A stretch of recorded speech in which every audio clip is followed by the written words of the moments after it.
This is Jeffrey Arend. We met with Joe Frigger, CEO of Emotrans, a total logistics company, at Otto's Seafood Restaurant on the water in Freeport, near JFK in New York, just as the economic downturn was taking hold. Mr. Frigger, having spent a lifetime in transportation, spoke of things to come. What kind of year has 2008 been, and what lies ahead for 2009? Well, I'm happy to report that 2008 has been another exceptionally good year. And I believe we have taken the steps necessary to guide us through a more difficult 2009. The economy, of course, the global economy, of course, will have a downturn, but I believe the way we've structured, we can weather the storm. And we've been in business since 1965. So we've seen the ups and downs of this industry. Joe, in a market that's changing rapidly, where have you seen opportunities and where have you expanded the reach of Emotrans?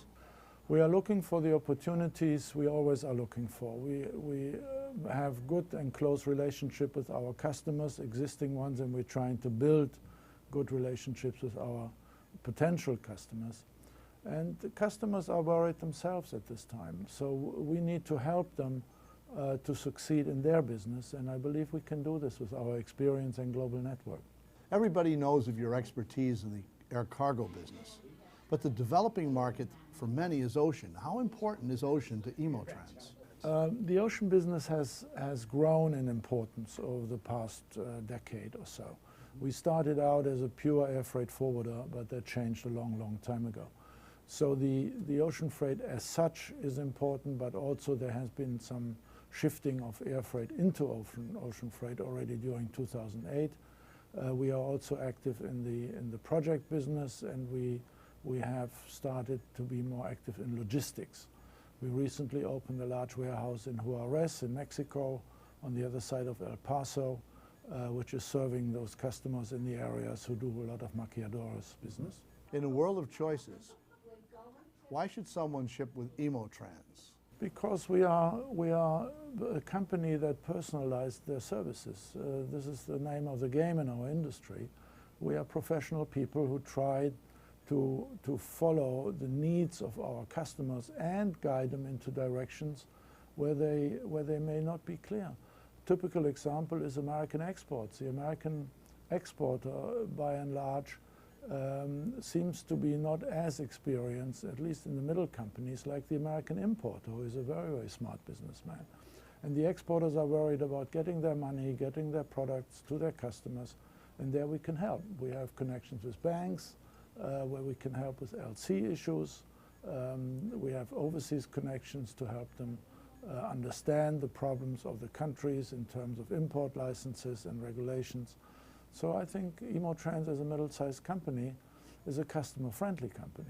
When you look at the entire economy of the world, the business as it is now, the activity of the airlines and such, what do you think the biggest challenge moving ahead is to the air cargo business? Well, we are going to have multiple challenges, not just one. Yeah. Obviously, the global economy worries everybody. The most challenging part of that is the uncertainty factor. Nobody knows where this trip is going, and we know that reduction of cargo movements will be a reality. How we weather the storm individually is the ingenuity of each, not even each company, but each manager, each department.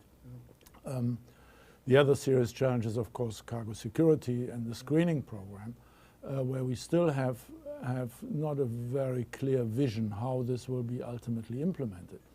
We know the mandate, it's been discussed many times.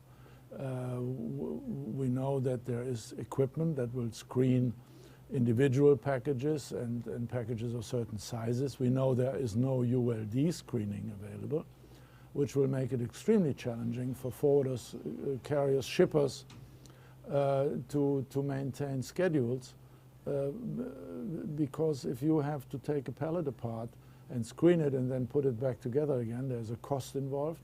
So I think that's a very, very challenging scenario. And quite frankly, we will try to deal with it in-house with stations we have transferred into screening stations, but we also will have to rely on carriers to help us of how to go forward with this. I mean, I need to repeat that according to the TSA, it's the carrier's responsibility what they have on board in terms of secure cargo.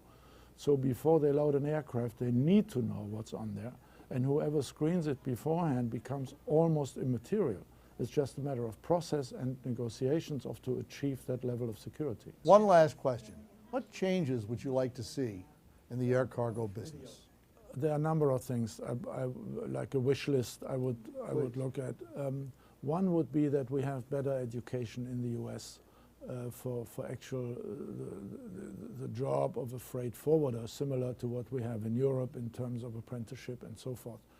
And the industry has really failed to band together. And here again, the AFA and CNS both could play a role there. The CNS has tried with IATA training. Tony did a good job promoting that, but it's been kind of falling by the wayside a bit. And just to be trained in air freight doesn't still make you a freight forwarder. There's a more rounded program necessary for that. So that would be one thing I'd like to change. And the other thing, again, closer cooperation, more transparency in rates. And I feel with the carriers who cannot make money, I want partners who make money, because it's no fun to work with people who are on the verge of bankruptcy all the time.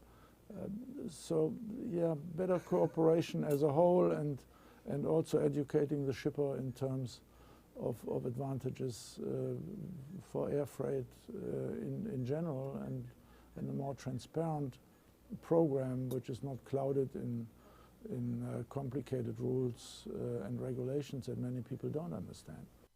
If you care to comment on our videos, write to me, Jeffrey, at aircargonews.com.